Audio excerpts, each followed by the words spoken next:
আমাদের পার্শ্ববর্তী এলাকায় একটি সুন্দর গরুর হাট, এখানে অনেক গরু উঠেছে, আপনারা নিজেরাই দেখেন।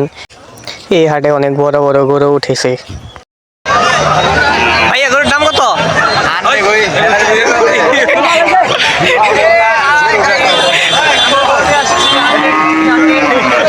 গরুর দাম কত ভাইয়া?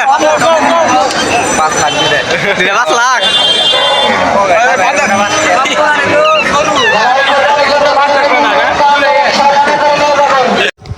এইবার বাংলাদেশের সব হাটেই গরুর দাম অনেক বেশি।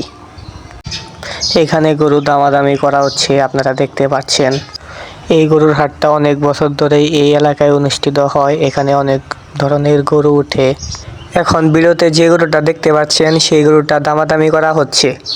প্রথম ব্লগ ভিডিও বানাচ্ছি, তাই ভিডিও কোয়ালিটি খারাপ হতে পারে, তাই সবাই ক্ষমার দৃষ্টিতে দেখবেন। আর পরবর্তীতে ভালো ভিডিও বানানোর চেষ্টা করবো ইনশাল্লাহ। এই ভিডিওতে 200 লাইক আর 50টা কমেন্ট দেখতে চাই, যেন উৎসাহিত হয়ে পরবর্তীতে যেন আরও ভালো ভিডিও বানাতে পারি। এই মুহূর্তে একটা গরু বিক্রি করা হলো, আপনারা ভিডিওতে দেখতে পাচ্ছেন।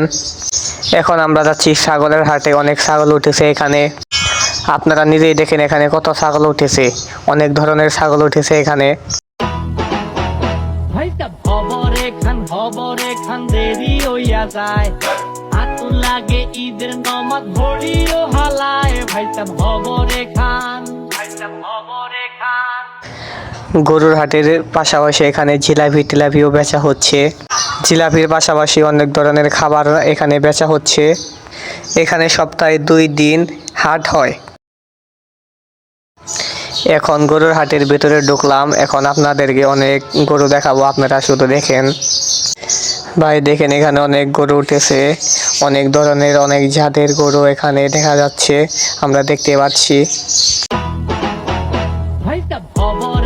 খবরে খান দেরি হইয়া যায়, আতুল লাগে ঈদের নমাজ ভরিও হালায়, ভাইসাব খবরে খান। হ্যালো গাইস, প্রথম ভিডিও বানাচ্ছি ব্লগ, তার জন্য বুঝতে পারতাছি না কি বলবো। আপনারা উৎসাহিত দিবেন যেন পরবর্তীতে আরো ভালো ভিডিও বানাতে পারি। হ্যালো গাইস, এখন একটা গরু দেখবো এবং গরুর দাম কত সেটা আপনাদেরকে বলার চেষ্টা করব, আপনারা ভিডিওটা দেখতে থাকেন। এখন যে গরুটা দেখতে পাচ্ছি এই গরুটার দাম মিনিমাম 1,35,000 টাকা। হ্যালো গাইস, ভিডিওটা এই পর্যন্তই, আর বাড়াতে চাচ্ছি না। সবাই ভালো থাকবেন, সুস্থ থাকবেন, সবাইকে আসসালামু আলাইকুম। খবরে খান দেরি হইয়া যায়, আতুল লাগে ঈদের নমাজ ভরিও হালায়, ভাইসাব খবরে খান।